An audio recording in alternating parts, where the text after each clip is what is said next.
Morning everybody, Sid from Sid's Repurposing again this morning. A little bit of garden info and a little bit of garden update. So I was talking about getting some organic matter into my tyres the other day, and that they need that, and I'm going to demonstrate one of the reasons why that is. So these tyres are filled with clean sand and good garden soil from our local sand and soil supplier, but the soils locally around here are very non-wetting, and by non-wetting, if I get my, you can see they don't suck the water up.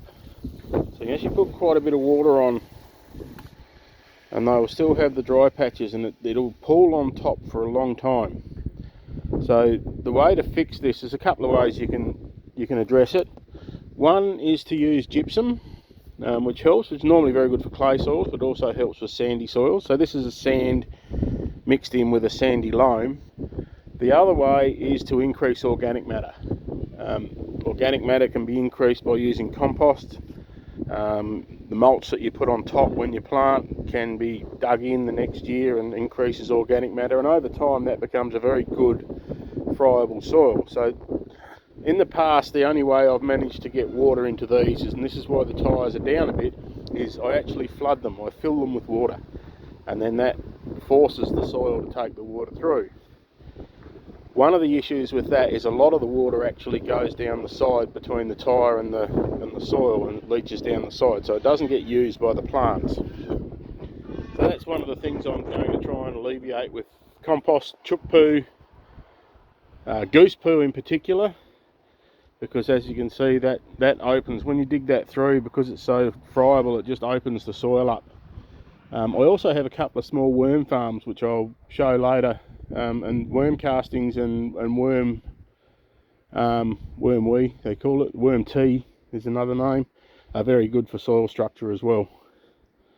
So I haven't done much in the garden as far as getting plants in, but the bed here with the onions has now got cabbages and broccoli in it as well, and I've really only got about a little square, not quite a metre wide by a metre long, just inside the gate there to plant. I was hoping to get some collie seedlings to put into cauliflower. Can't find cauliflower seedlings anywhere at the moment, so I'll keep looking. I'll have another look today, otherwise I'll have to plant seeds in one of the raised beds and then maybe plant some out. So this is the silver beet, and that's just booming away now. I reckon that's grown 3 inches in the last 3 days. That big plant in the middle there is now nearly 6 inches high.